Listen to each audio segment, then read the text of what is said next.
Well, um, I love her testimony because it was something that we had prayed, and it's really cool because I met Silver years ago. Sorry, I met Silver years ago, and I remember from the day one, it was my mom and I would pray for you every day. So it's really amazing to see what God's done in your life and what He continues to do. So love you too.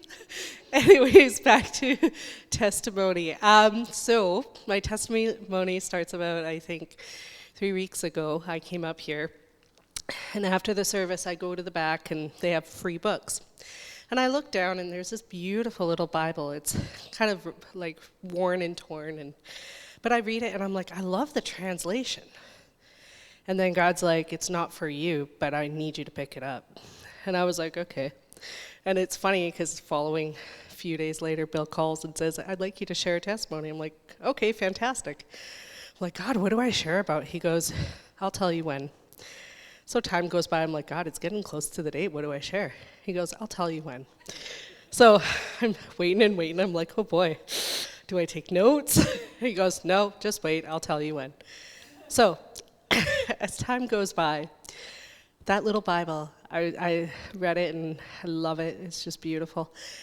But I go to the school. My children do an alternative program. And there are two women I've been praying for 2 years. And these women, you can see that there is a softness there. They want to know who the Lord is.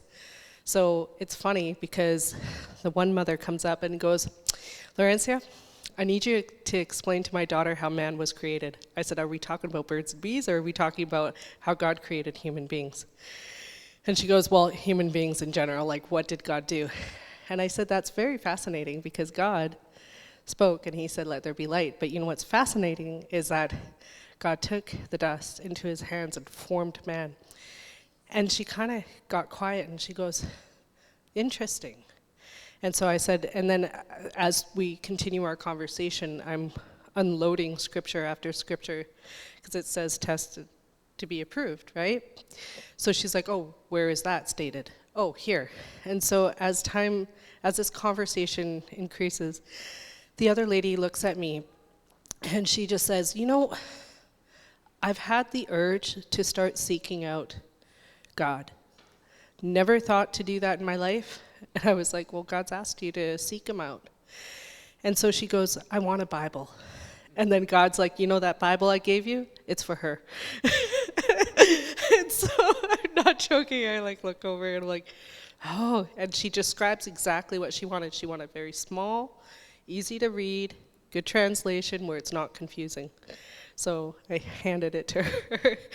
But it was quite remarkable because I'm still praying for them. I'm still praying for that school, for people in the school. Not everybody who's in the district are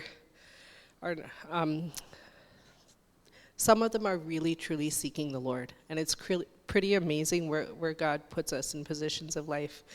And so as long as we're willing to stop, listen, and obey, it's pretty good. So anyways, I just had to share that.